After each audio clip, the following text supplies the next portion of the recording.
we should get on to because all past all through January, while JoJo's month was going on, we've been trying to promote the hell out of our year-end survey, and which, if you're listening to this, that is now closed, and we want to thank everybody who has taken the time to fill that out and given us any kind of feedback for the show through that, and really just in general. Yeah, it was really appreciated. Thank you, guys. So I think we'd be remiss if we didn't go at least through some of the survey results before we go on to the rest of the show. But Sid, you were the one who started the survey for that. You have all the results in front of you. What do you got for us? Yeah, so first off, there were just some general comments. I wonder if girls like manga too. Yeah, I saw that. Which when the demographics seem to suggest yes, though not as much as guys. At least they're not as vocal. Then good first year, keep it up. Another keep it up, and this is why I want to mention these random comics. Sid is best girl. I lost it so much when I saw that. Thank you. That's very kind of you. See, but, Sid, you're somebody's waifu. Yeah. I love how enthused you sound about that. Yeah, I did something. I wish I was somebody's waifu. Maybe you can one be day. My waifu, Colton. That's not as special. Aww. Just get yourself printed on a body pillow and you're halfway there. Okay, there we go. But yeah, let's break down these categories now. So first, I just want to get some general demographics information. So basically, according to our poll, our readers mostly tend to be between the ranges of 18 to 24. Though we do have like a few viewers that are in their late 20s to their late 30s. And we even have some who are under 12 years old. So we do have some kids listening, which... maybe we should cut back on the profanity. I guess just kind of jumping ahead real quick. Somebody actually suggested that maybe we cut down on the swearing, which after seeing that and seeing that we actually have people younger than 12 listening to us, I think I could probably manage that actually. Well, we'll see. We'll have to see.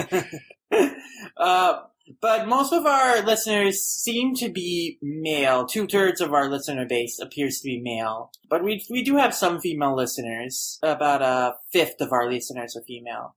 I just assumed Allison was our only female listener. Well, the demographics suggest that we do have more than just Allison. Well, that's good at least.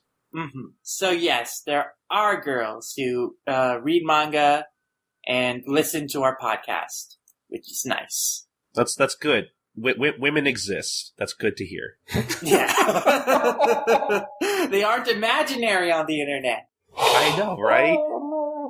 There's actually this great podcast between two translators that I want to recommend to you guys. Translators Seat Time.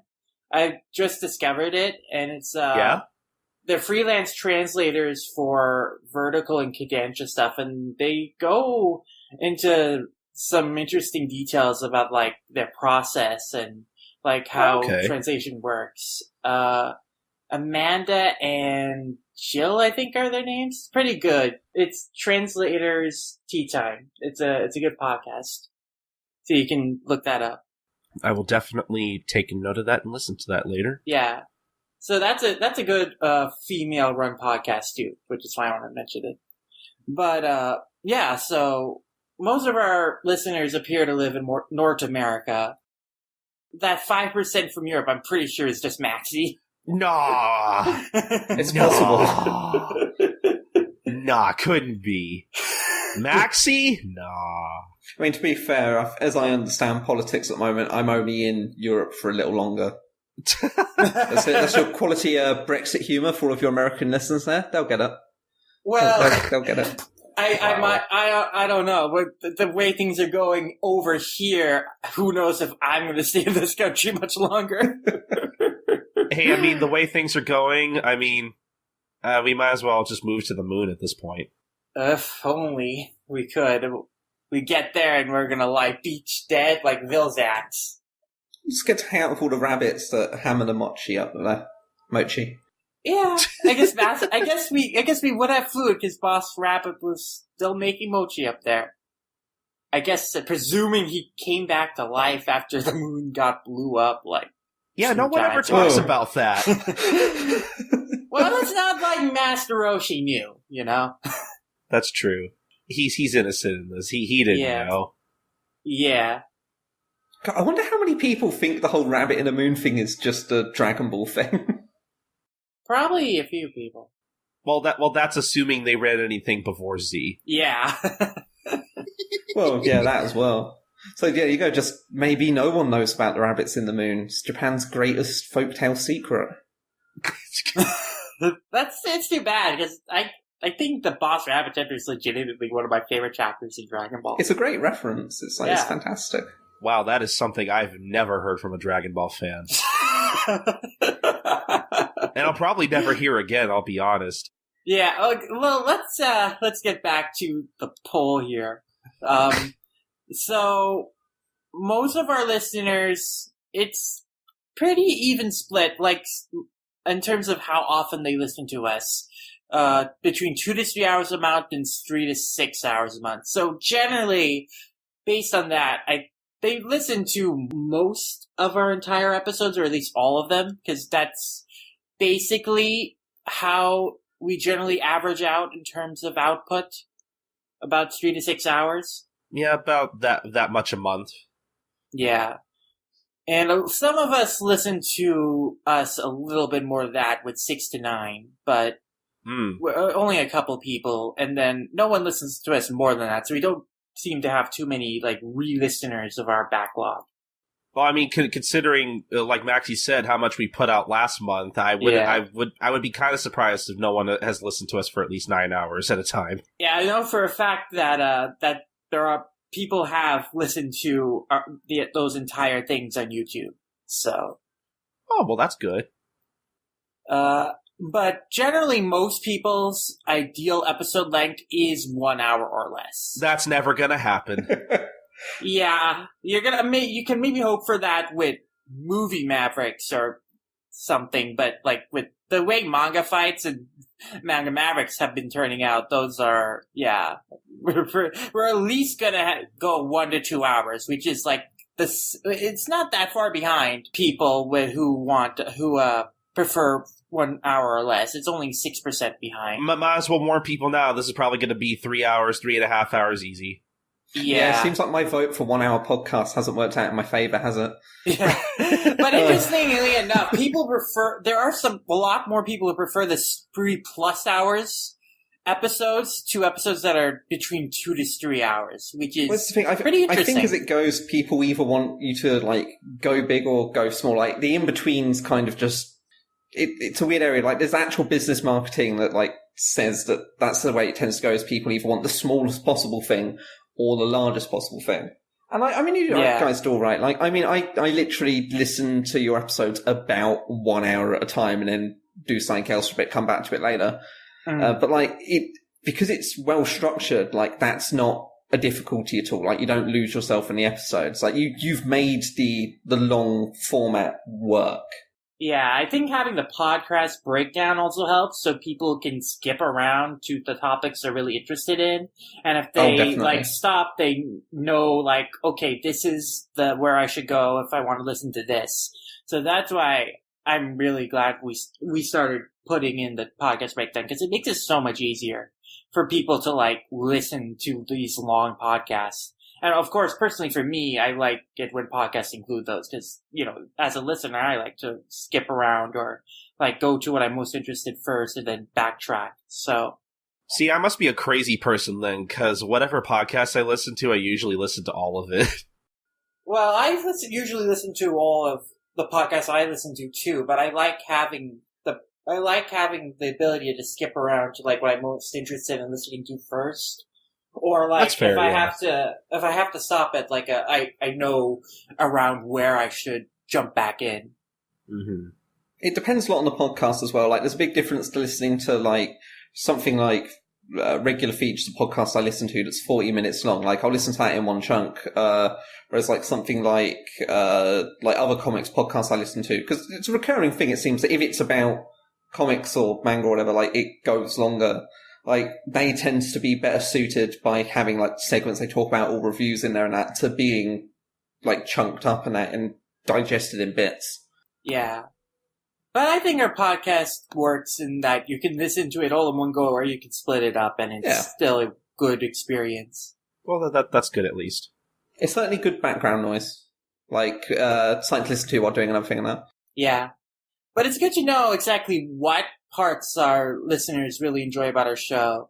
And it seems like about a third of our listeners particularly enjoy our discussions on specific manga and our reviews. It's funny because when I was looking at the results a little earlier on when we were starting to promote our survey, a lot of people were saying that they, according to the data, were really liking the Q&As the most. Yeah, Q&As are not far behind. They're only like 5% far behind, which is like one person behind based on this.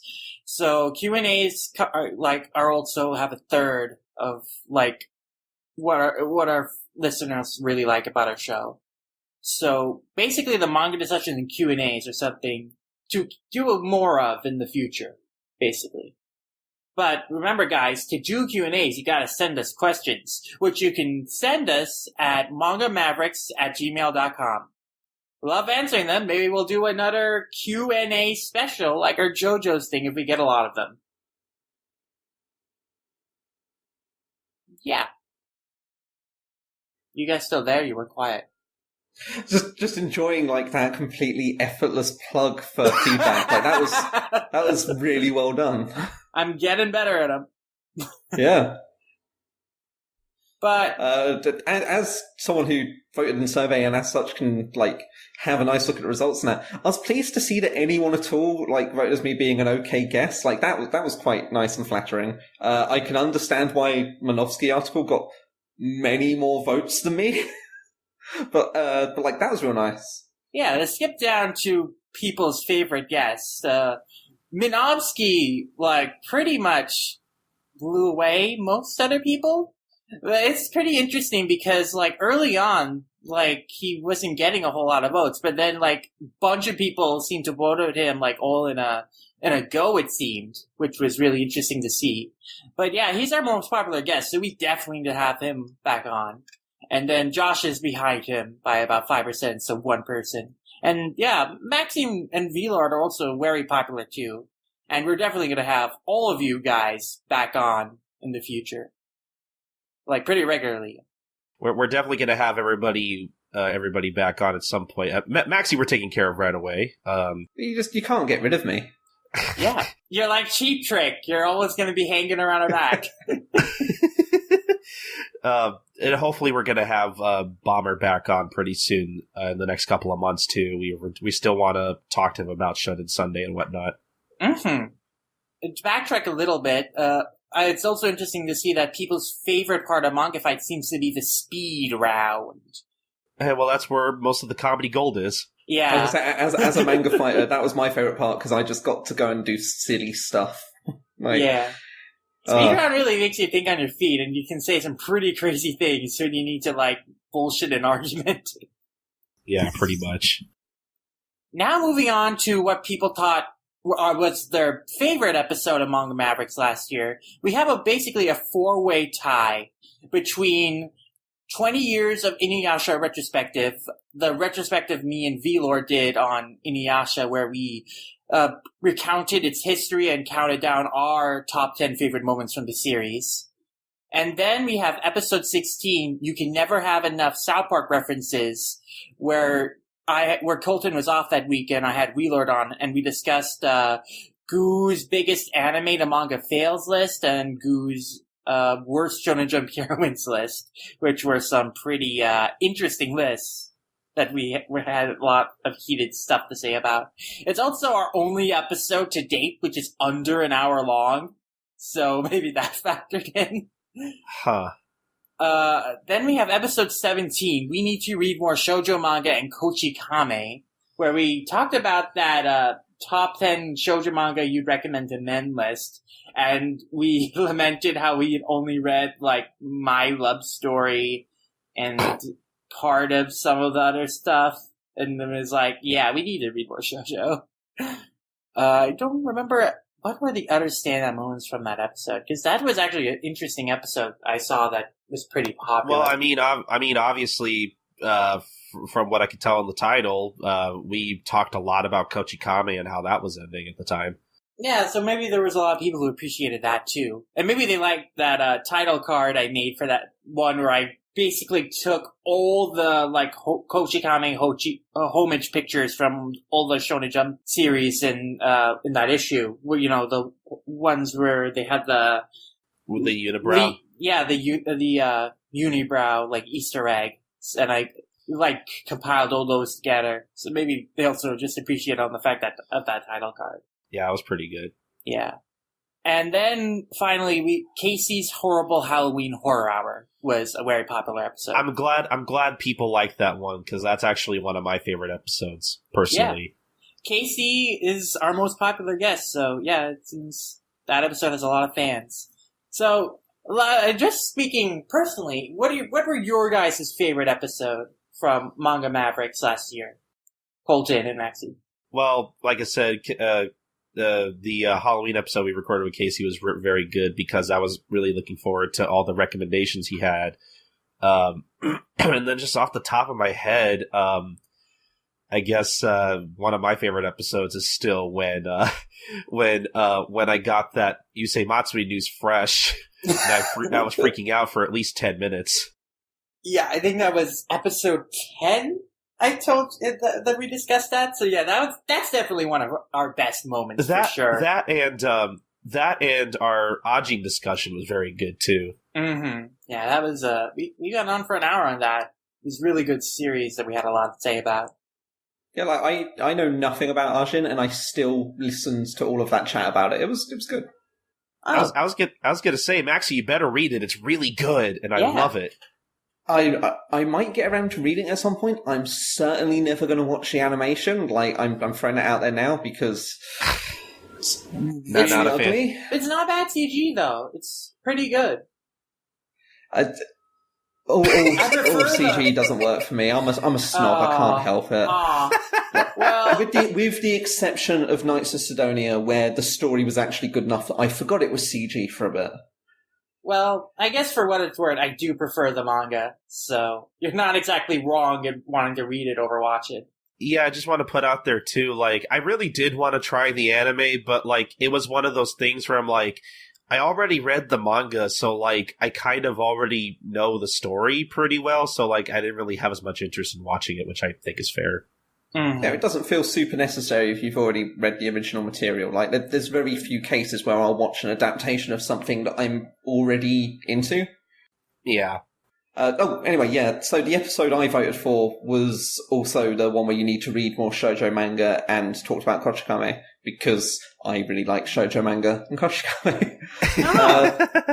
But no, like, and it got me curious as to whether you guys, like, have gotten around to remedying your complete lack of reading a demographic. I actually, I don't know if this is maybe giving away too much, but, and I won't say too much just cause, we don't have any set plans for this just yet, but, I've been trying to get around to reading Skip Beat.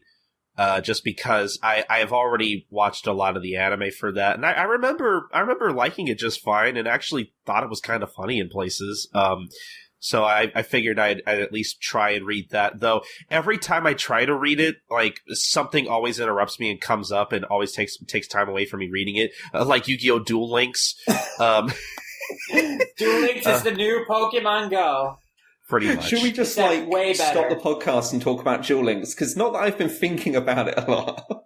No, we're not going to do that. I I will refer people to the post Maxie made about it today on Friendship Effort Victory, which was really great. I'm obsessed with it. Like, oh man, I haven't gotten the chance to read it yet.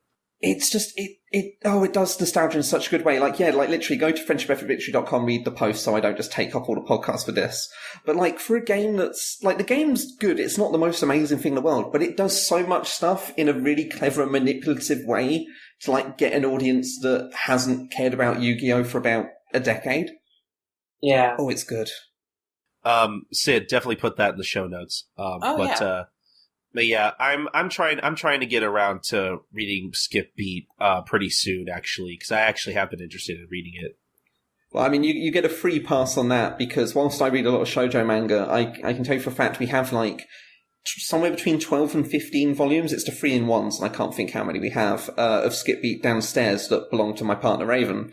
And I've not got around to it. It looks really good. It is. I love it. It's my favorite. It's not my favorite anymore because I read Saris and I really like Saris, but it's still one of my all-time favorite manga. Skip Beat. Like, I love the main character. She's one of my favorite female characters in manga, and generally it's just really, really good. The drama is just all on point. It's got a good reputation for a reason. Like, there's a reason why it's got this. It's got like a dub being done that was kickstarted, hasn't it? Yeah, by Pied Piper, and yeah, that's very gratifying to see. Like, all the support for it too.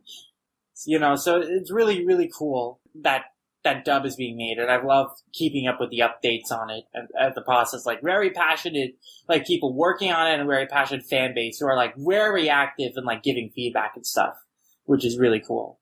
But were there any other results that we wanted to talk about, Sid? Well, I didn't mention like if I was reading more shoujo manga, but I think at the time that episode came out, I hadn't finished Saris, but I have since then finished Saris, and yeah, like I said, that's one of my favorite manga now. I haven't generally just been able to read a whole lot in the last couple of months, so I haven't gotten around to other things, but when they had a digital sale for Honey and Clover, I think that's Josei, though, but when they had a digital sale for it. It's Josei, but it's published through Shoujo Beat, so like you can give yourself those points. Oh yeah. I can sort of bend the rules there, but yeah, I bought all of that, so I'll read that at some point, especially since it's from the same guy as who does March Comes In Like a Lion, which is huge right now. Yeah. So, it's the best anime on any streaming service right now. Like, fight me on it if you want. Better than Rakugo? Well, the truth here is that I'm actually in the middle of rewatching Rakugo, so I've not seen Series 2 yet. Maxie. Maybe. I forgot everything from... I know, obviously, it's different time periods, but I forgot everything from the first series in the gap, so, like, I've had to kind of brush up and get ready to return to my favourite character. Oh, yeah, Maxie Season 2 is really good. Yeah. I can believe it. I've seen the opening animation, and it's unreal how good that is. It's chilling, honestly. Yeah. And the manga's out now in English. Oh, it's good.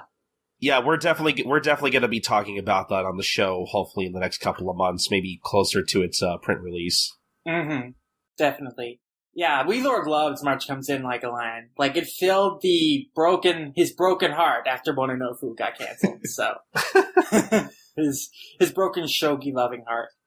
So, yeah. But, yeah, that was a lot of good episodes we did last year. It's really interesting to see what people really responded to. I know for a fact that, like, on Tumblr, by far, our most popular episode was the Inuyasha retrospective. Like, that got the most likes and reblogs by far. On YouTube, our most popular episodes in terms of watch time are the JoJo stuff. Oh, okay.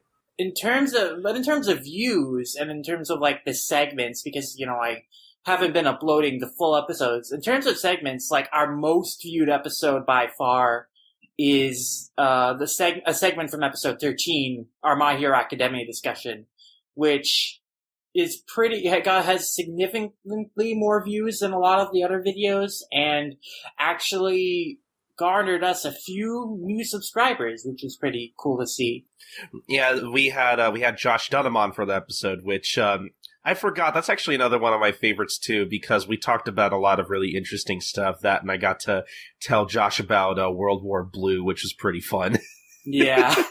I think that's my friend Sparks' least favorite episode, because he had a really big issue with Josh's rant on My Hero. Hey, look, he's not the only one who has issues with Josh, and he won't be the last. So I'm sure but Josh we're definitely is used to having it. Josh back on the show again, because I love talking with him, and we have to have our inevitable fated duel over Devilman this June. Yeah, we're definitely going to have him back on this year as well. But transitioning into future manga fights, let's talk about what people's favorite manga fights of last year were, which was basically overwhelmingly the Inuyasha episode with Josh. So yeah. Yeah. That was extremely popular. On YouTube, again, in terms of view time, the most watched was the JoJo's one. But that's not on this poll. But also extremely popular on YouTube was the Toriko one, which is the most viewed. So, which is pretty interesting. That scares me, because, I've said it in my, write-up of it, I feel like I could not have been less prepared when it actually started up. I'd done so much prep, and then, we started arguing, I was just like, crap. It's all gone out of my brain. Nah, but that episode turned out really well. I mean, if I had to give my favorite, though, it probably would be the JoJo's one, just because, things just went crazy at those points. And Maxie, you surprised me with some of the out there answers you gave, and Wheeler also surprised me with, some of the comprehensive, well thought out answers he gave. So that was a really fun episode. It's generally some of the most fun I've ever had podcasting, if anybody listening hasn't listened to the JoJo manga fights, do it. What are you, an idiot? It's great. That's such a Maxi answer. I love it. Yeah. What was your favorite manga fight, Colton? I guess it would have to be the Toriko one. Mm-hmm. Just cause, I pulled that, heel move at the end, or near the end, where I was like, okay, guys, you have to argue with me about why the time skip's good. I think that actually ended up being really interesting. It did. It was a really cool change in format that I thought was pretty well done. I was really afraid that people were going to get upset by that and be like, "Oh, see, Colt's not a good judge. He just does whatever he wants." Or whatever. I think people just had issue with you being the judge for the Inuyasha one because you didn't know anything about Inuyasha. I mean, that's totally fair. But I mean, I don't know. You get given an inordinate amount of crap anyway. You were being given crap by someone because you weren't being a particularly effective fact checker, on the JoJo one, which, fair enough, you didn't know the stuff past part 4, but, you weren't doing a bad job. No, I didn't think I was doing a bad job. Yeah. And I mean, I wanted to be involved somehow. I didn't want to just be left out. I would have just been like, okay, I guess I'll just be over here not recording a podcast. Nobody likes me, apparently. Aw, I like you. It's just a series of strange coordinated attacks, isn't it? It's like they're out to get you. I mean, they're not. Don't think they are. For all you Colton haters out there, I'm sorry to say he is going to be involved in manga fights going forward too, so gonna have to deal with it. Well, thank you, Sid. At least someone stood up for me. I feel like I'm on the playground again. Yeah. Well, I mean, and how can you not? You're playing Yu-Gi-Oh! Again, so We're all elementary kids again. Yeah, it really does feel like I'm 11 again. I'm just getting into Yu-Gi-Oh! I'm unfortunately being called out on my weight, which was never fun, but whatever. I'm whatever. I'm over that at this point. Hard not to feel like a kid again with Sailor Moon in theaters and Yu-Gi-Oh! Was in theaters. I mean, One Piece, I watched that one, so I guess that'll count. One Piece is in theater. All this anime coming to theaters, oh man, this is so nostalgic. Nothing's changed, Sid. Well, we should probably get back. Finish this off. So, people generally listen to our podcast on iTunes and All Comic. That's pretty much where they listen to it, not really anywhere else. Yeah. And then we got some comments about what people would like to see more from us in 2017. Basically, more discussions and retrospectives, a suggestion to be a little more concise, talk about some older classics from before 2000, talking about manga we haven't read yet, and what manga we have read. Basically just, reviewing stuff. A suggestion for Colton to read more manga. Which, guys, I'm trying. I can't try any harder. And then Josei Insane series. So, yeah, those are all things we'll work on in the future. Yeah, those are some good suggestions. Mm-hmm. And as far as specific things people want to see us discussed or debate in 2017, 80s manga having an anime versus manga debate, Shonen Sunday, how the U.S. manga industry got off the ground, Yu-Gi-Oh!, favorite untranslated manga, Full Metal Alchemist, Sugoromu Blame, and Dorohedro, and then long manga versus short manga discussion. I definitely want to. I was telling Sid this off my couple days ago, but like I at some point, sometime within the next 2 years, I do want to talk about Yu-Gi-Oh on this podcast. Yeah, and I think Full Metal Alchemist would be a good choice to do around the time the live action movie comes out. So maybe we'll do that one later this year. Yeah, hopefully. I'd like to talk about it. Yeah. And then as far as suggestions for who people want us to have on as a guest on Manga Mavericks or Manga Fights, we have 2 suggestions for Akira Toriyama.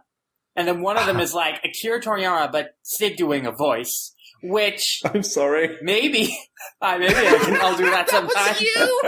What? That was me, the one with you doing it as a voice. I don't even know what Toriyama sounds like. So you could do any voice and I'd believe you. I probably would improvise something based on his personality in Dr. Slump.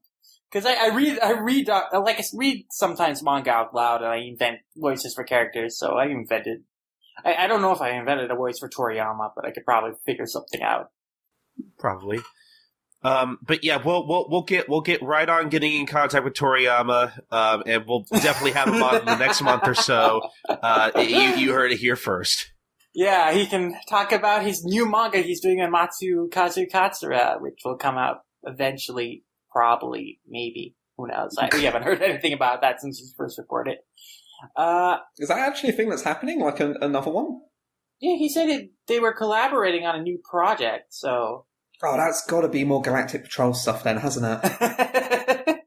Maybe. Well, I mean, it's literally the last 2 things they did. Yeah. Sorry, I'm taking us off beat again just because I didn't know this piece of news. Maybe this new one will tie in all the previous Galactic Patrol stuff together and create a Galactic Patrol expanded universe, which itself is just a part of the Dragon Ball expanded universe. Yeah. That'd be pretty funny. So, some other suggestions we got for guests. Allison. Yeah, I'd like to have Allison on at some point, but I also told her I would only have her on if she read all of Dragon Ball, and I mean all of it. But okay. but maybe we'll have her on before then. I don't know. I'm just trying to get her to read all of Dragon Ball. Yeah, we had 2 suggestions for Allison, so she is a pretty popular pick, it seems, to have on. So. Yeah, I think maybe if we have the opportunity and there's something we know that she'd really love to discuss with us, we'll have her on. Kuroko's basketball. Yeah, well, maybe Haikyuu would probably be more relevant. But, yeah. I know she definitely loves Haikyuu. Just generally someone from the early days of U.S. manga publishing people want us to have, and there's definitely a lot of people I've been thinking of reaching out to at certain times. Translators or editors, definitely. I have some people in mind for that too. It's kind of a difficult one as well, because what would you classify as the start of US manga publishing? Yeah, well, someone who was there during maybe the 80s, 90s when things were really getting off the ground, like Jason Thompson. Yeah, that would probably be the right point. Yeah, or maybe during even the big boom in early 2000s. So people who are around the time of the Shonen Jump launch back in 2003. My mind always goes back to when things like Cobra and Bow were getting published left to right, in single issues, which was a weird time. Yeah. I remember those single issues. And the promise that they were going to start doing JoJo's Bizarre Adventure. Yeah, it's pretty interesting. Jason Thompson mentioned on the Anime Nostalgia podcast when they did an episode on JoJo's that originally they were gonna do JoJo's in single issues, but then that fell through when Bao didn't work out, and then later they were gonna run it in Shonen Jump. Like when that was launching, there was plans to run a series in Shonen Jump, but that eventually didn't end up happening. So then finally they just released Stardust Crusaders in volumes, and it didn't do great. I don't think it did awfully, but it didn't. But according to Jason, it just didn't do great. So they just did Stardust Crusaders. They kept it in print, which is more than a lot of low sellers do. Yeah. So yeah, that's. The history of JoJo's being published in North America is pretty interesting. You gotta wonder, like, what could have been if JoJo's had been released in single issues way back in the day, or a part of it had been running in Shonen Jump. That would have been interesting. Oh, speaking of anime nostalgia podcasts, there was a suggestion for Dawn, which, yeah, I love her podcast, and I think that definitely there's an opportunity to get her on for some certain episodes later in the year. And they also suggesting the guys from the Manga Machination podcast, which is also a good podcast, and I like those guys. So yeah, definitely think about reaching out to them. Daryl Surratt from Anime World Order, which is, yeah, of course, that's the guy we should be talking to too. So yeah, a lot of good suggestions for people to have on as guests that, yeah, I'm definitely going to try and work on, like, getting some things set up for episodes in the future. So yeah, and then just people left some final suggestions, thoughts, and criticisms. So, there's some good support. There was the funny suggestion, which I'm pretty sure I know who suggested this. Get a mascot, like a gerbil or something. You could name him Colton Jr. Which Actually, was that you? No, it was. I don't think it was him. I think it was my friend Spark on Animation Revelation. That has nothing to do with me. But yeah, you know what? I'll draw that. I'll draw that, and I'll edit that into our logo. Colton Jr., the manga loving gerbil. Yeah, the manga loving gerbil that doesn't read enough manga. Another comment is that Colton reading manga like Sid. It's just, oh my. Like, people are really getting up on you for not reading a manga. I know! And then, get a better MC for manga fights. Colton is too honest. Jesus, come on! Jesus, man. Apparently nobody likes me. Yeah. It's okay, we like you, Colton. Well, that's good. Then to seg into our next topic of, well, I guess not next topic of discussion, but someone mentioned that they wanted to see us read some of the things done on the NYT best-selling list, and because they want to know if they're good or bad. Yeah, unfortunately, we'll get to that in a bit. We have just in general. Thank you guys for like leaving these great suggestions and like filling out the survey. It's really useful information to know like who's listening, like what they really like about the show, like how they prefer listening to the show, and how they prefer the show to be, and then also things that they really like, things that they wish to be improved on. This is all information that's really going to help us improve the show going forward. So big thanks, guys. This was really great. And, yeah, look forward to seeing this show just continue to improve going forward. Yep. And now that we spent 40 minutes on that, I mean, it's fine.